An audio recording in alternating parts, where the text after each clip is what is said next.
the feeding of the multitudes with bread. So obviously everyone knows the story of Matthew and Mark, right? The feeding of the 5,000, the 4,000. You go to 2 Corinthians 9:10. I think that might be a clue as to maybe where that came from. What Paul's talking about is giving, right? Freely giving. And now if you look at 9:10, now may he who supplied seed to the sower and bread for food supply and multiply the seed you have sown and increase the fruits of your righteousness. And then it talks about, while you enriching everything liberally, which causes thanksgiving to us, to God, for the administration of services not only supplies the needs of the saints, but is also abounding through many thanksgiving. So essentially God provides, right? And we've got this mention, the word bread, multiplying, right? So who knows? Could be the root of. I think that's a reach there. That one I think is a bit of a reach.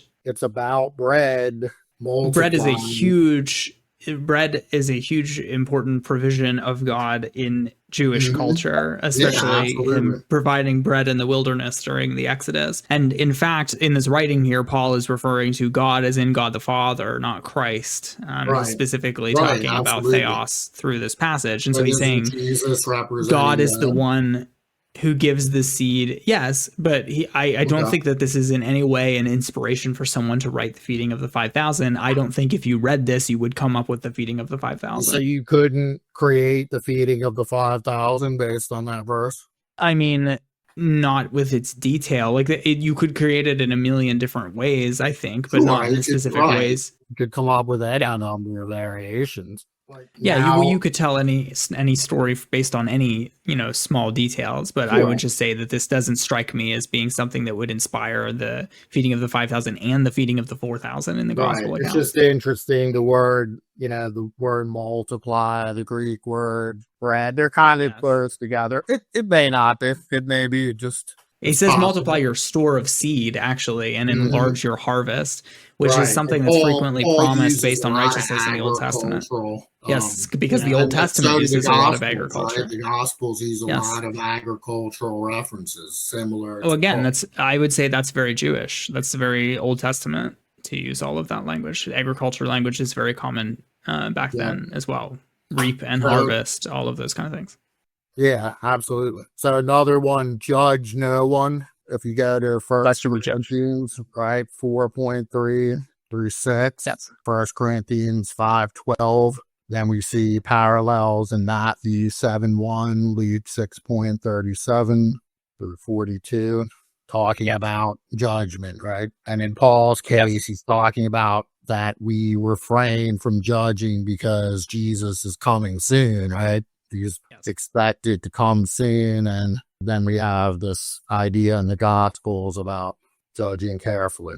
I mean, yes, but that's also just a good and earnest teaching. I feel like this brings me to one point that I would make so far in your argument, which is that I agree that you could come up with some of the ideas, maybe, that are in the Gospels just based on the prefacing of Paul. Right. But I don't think that you could craft the Gospels as they exist fictionally. In fact, that's why why would you say you couldn't craft them? Because I think that a number of the teachings, especially the teachings of Jesus, are beyond human teachings. They are teachings that are, unparalleled and particularly unique to Jesus. And I don't think that they are you couldn't sit down and come up with them. Like, you just can't convince me.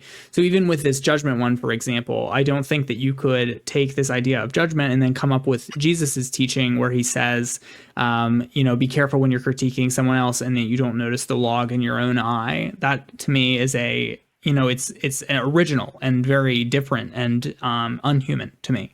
And Jesus has a whole bunch more of what I would call unhuman teachings, and the gospel will have a whole lot of unhuman characteristics. And again, I would just make the argument that their consistency, which I think this is actually supporting, but their consistency is an argument to me that they are not fictionalized. Like hyperbole is unhuman?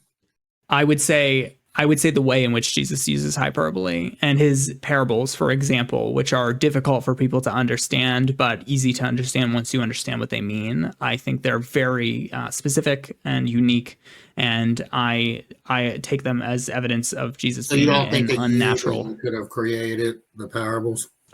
Most of them, no. I would actually say that, yes. I'll give you an example. I don't think this isn't the parables, but from the Sermon on the Mount, when Jesus said, "If you look at a woman with lust, you've already committed adultery with her in your heart." I don't think that the human or a Jew from Jewish culture could have come up with such a teaching. I think it's completely incomprehensible.